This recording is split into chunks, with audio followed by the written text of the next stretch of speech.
Before she became one of Hollywood's greatest mysteries, Natalie Wood was one of its brightest miracles. For millions of moviegoers, she was unforgettable. The vulnerable teenager in Rebel Without a Cause, the passionate Maria in West Side Story, the emotionally torn heroine of Splendour in the Grass. She possessed a rare combination of beauty, intelligence, and emotional intensity that made audiences feel they truly knew her. But the truth is, very few people did.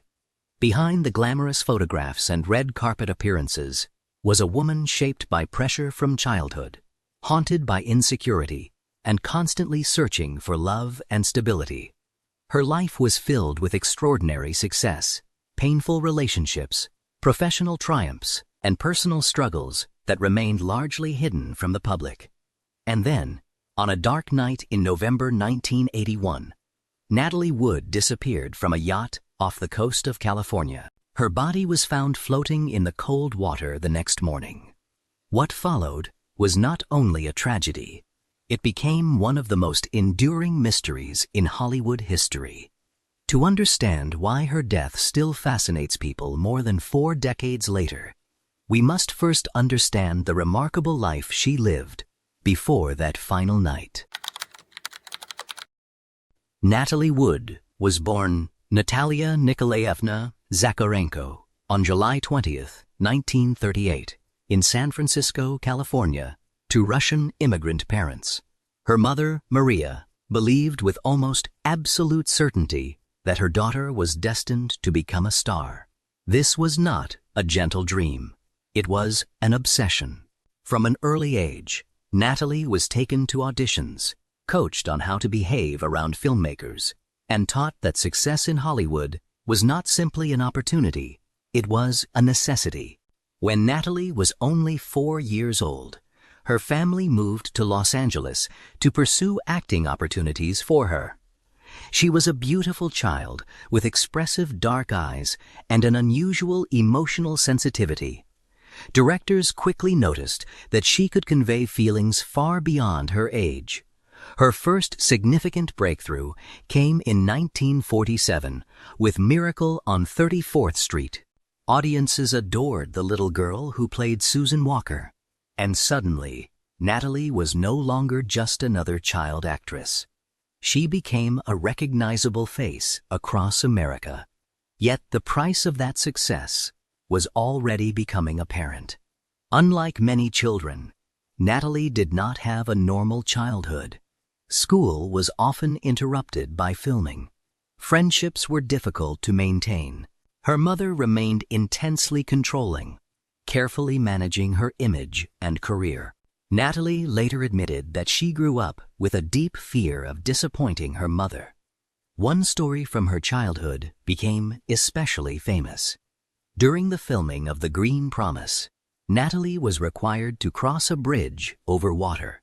She fell and injured her wrist, and, according to family accounts, the incident left her with a lasting fear of deep water. Whether that fear was as severe as later stories suggested is debated. But water would eventually become an eerie and unavoidable symbol in her life. As Natalie entered her teenage years, Hollywood faced a familiar problem. Many child stars lost their appeal as they grew older. Studios often struggled to transform cute children into believable adult performers. Natalie Wood did something far more difficult. She reinvented herself. By the early 1950s, she began taking more mature roles. She studied acting seriously and worked hard to be seen not merely as a former child star, but as a genuine actress. This determination led to the role that changed everything. In 1955, at just 17 years old, Natalie appeared opposite James Dean in Rebel Without a Cause. The film became a cultural phenomenon. James Dean embodied teenage rebellion, but Natalie brought something equally important: vulnerability. Her performance as Judy captured the loneliness and emotional confusion of adolescence with remarkable authenticity. Critics were astonished. She received an Academy Award nomination for Best Supporting Actress, becoming one of the youngest nominees of her time. More importantly, she had crossed the dangerous bridge from child actress to serious adult performer. Hollywood now saw her not as a former prodigy, but as a rising star, and the world was only beginning to discover how bright that star could become. After A Rebel Without a Cause, Natalie Wood was no longer simply a successful young actress. She became a symbol of a new generation. The 1950s were changing America. Teenagers suddenly had cultural power, and Hollywood needed stars who could express their hopes, fears, and emotional turmoil. Natalie seemed perfectly suited for that moment. She had the glamour of a movie star, but she also carried a fragility that felt real. Studios quickly began offering her larger and more sophisticated roles. Films such as The Searchers with John Wayne showed that she could hold her own beside established legends. In Marjorie Morningstar, she played a young woman struggling between ambition and tradition, a theme that mirrored many of her own inner conflicts. But fame brought intense scrutiny. Magazine covers celebrated her beauty. Reporters followed her relationships. Every hairstyle, dress, and romance became public property. Natalie later admitted that she often felt trapped between the image Hollywood wanted and the person she actually was. At the center of this period was Robert Wagner. They met as young actors and quickly became one of Hollywood's most admired couples. Handsome, glamorous, and seemingly perfect together, they looked like a studio-created fairy tale. In 1957, Natalie married Wagner at the age of 19. To the public, the marriage appeared ideal. Privately, it was far more complicated. Both were young, ambitious, and living under enormous pressure. Natalie wanted emotional security. Wagner wanted professional success. Their careers often pulled them in different directions, and rumors of jealousy and insecurity began circulating within Hollywood circles. While her personal life grew turbulent, her acting reached a new level. In 1961, Natalie delivered the performance that many critics consider the finest of her career, Splendour in the Grass. Opposite Warren Beatty, she portrayed Deanie Loomis, a young woman overwhelmed by desire, social expectations, and emotional breakdown. The role demanded vulnerability, intensity, and psychological depth. Natalie gave all three. Her famous line, "We're not meant to have all we want," seemed to resonate far beyond the film itself. Critics praised her performance as heartbreaking and mature, and she received another Academy Award nomination, this time for Best Actress. Then came West Side Story. As Maria, Natalie became part of one of the most beloved musicals ever made. Although her singing voice was largely dubbed, her screen presence was undeniable. She brought warmth, innocence, and tragic emotion to the role, helping make the film a worldwide phenomenon. The success of West Side Story transformed her from a respected actress into a Hollywood queen. She was now among the highest-paid actresses in America. She had beauty, awards recognition, box office power, and international fame. Yet beneath the triumph, cracks were already forming. Her marriage to Robert Wagner was deteriorating.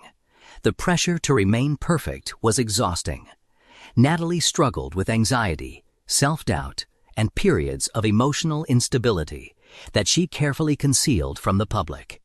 Friends noticed that she could be radiant one moment and deeply insecure the next. Hollywood had given her everything she had been trained to desire since childhood, but it had not given her peace. And as the 1960s continued, Natalie Wood would discover that maintaining stardom could be even more difficult than achieving it.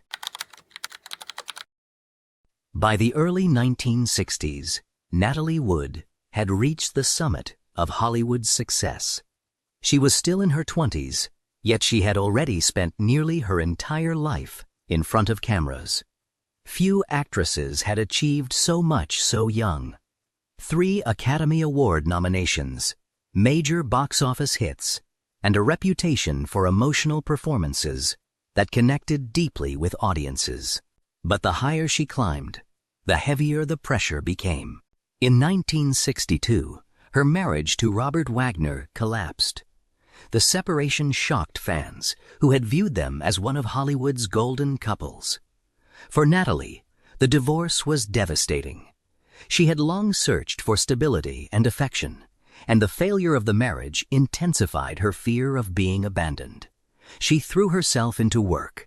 Films such as Gypsy and Love with the Proper Stranger demonstrated that she was determined to avoid being trapped in a single type of role. In Love with the Proper Stranger, opposite Steve McQueen, she gave a performance filled with humor, vulnerability, and modern emotional complexity. The role earned her a 3rd Oscar nomination and confirmed that she could compete with the finest actresses of her generation. Yet professionally successful years were often personally painful. Natalie struggled with anxiety and insomnia. She became increasingly dependent on prescription medication, something that was common in Hollywood at the time, but rarely discussed openly. Friends described her as highly sensitive, easily hurt, and deeply affected by criticism. She also carried the burden of being perceived as perpetually youthful. As the 1960s progressed, Hollywood began changing rapidly. New stars emerged, new acting styles became fashionable, and many actresses feared that aging even slightly could threaten their careers. Natalie was determined not to disappear. In 1965, she married British producer Richard Gregson. The relationship offered a temporary sense of stability, and in 1970, she gave birth to her daughter, Natasha. Motherhood became one of the most meaningful experiences of her life. Those close to her said she was affectionate, protective, and eager to give her child a warmer upbringing than the one she had experienced. For a time, she stepped back from the relentless pace of Hollywood. But even during this quieter period, she remained a public fascination. Magazines continued to follow her every move, and audiences still saw her as one of the great beauties of American cinema. The marriage to Gregson, however, did not last. Cultural differences, distance, and personal tensions gradually pulled them apart. By the early 1970s, the relationship was failing, and then, in one of Hollywood's most surprising romantic turns, Robert Wagner returned. After years apart, Natalie and Wagner reconnected. They remarried in 1972, astonishing many who believed their first marriage had ended too painfully to be repaired. This second marriage seemed different. They were older, more experienced, and less driven by youthful glamour. They built a family life that included Natasha and later their daughter, Courtney. Natalie increasingly prioritized home over career, choosing projects more selectively. To the public, she appeared calmer and happier than she had in years, but the emotional complexity never completely disappeared. Friends later recalled that Natalie still struggled with insecurity. She worried about aging, about her career, and about whether happiness could truly last. The little girl, who had been taught that love and approval must be earned, had never entirely vanished. As the 1970s came to an end, Natalie Wood was no longer the teenage rebel or the young Hollywood queen. She was a mature actress, a mother, and a woman trying to balance family, fame, and her own fragile inner world. No one around her could have known that the final chapter of her life was approaching. And that chapter would transform a celebrated movie star into one of Hollywood's greatest unsolved mysteries. She appeared in films such as Bob and Carol and Ted and Alice, which had already shown her willingness to take on more contemporary and daring material. During the EZOCS, she worked less frequently, but often chose projects that interested her personally rather than simply advancing her career. Television also became increasingly important. In an era when many film stars still looked down on TV, Natalie embraced it. Her performances in television, movies, and miniseries received strong reviews and introduced her to a new generation of viewers. By the late 1970s, something remarkable was happening. Critics began talking about a Natalie Wood comeback. She seemed more confident as an actress than she had been in years. The intense pressure of being Hollywood's youthful beauty had eased, and audiences were responding to the depth and maturity she now brought to her roles. Yet beneath this apparent stability, old anxieties remained. Natalie continued to struggle with insecurity about aging and about her place in the entertainment industry. She had spent almost her entire life being admired for her appearance, and, like many actresses of her era, she feared becoming invisible. She also remained emotionally sensitive. Those close to her said that criticism could wound her deeply, and she often needed reassurance from the people she loved. One of the most haunting aspects of Natalie's story is how often water appeared around the edges of her life. Friends and family gave differing accounts of the severity of her fear, but many agreed that she was uneasy around dark, open water. She preferred not to swim alone and was cautious about boats at night. Whether this was a profound phobia or simply a strong discomfort is impossible to know with certainty. In 1981, Natalie accepted a role in the science fiction film Brainstorm, directed by Douglas Trumbull and co-starring Christopher Walken. The production was difficult and expensive, but many believed the film could mark an important new phase in her career. She was 43 years old, no longer a young starlet, yet still beautiful, experienced, and professionally respected. November 28, 1981. The yacht Splendour was anchored near Catalina Island, off the coast of Southern California.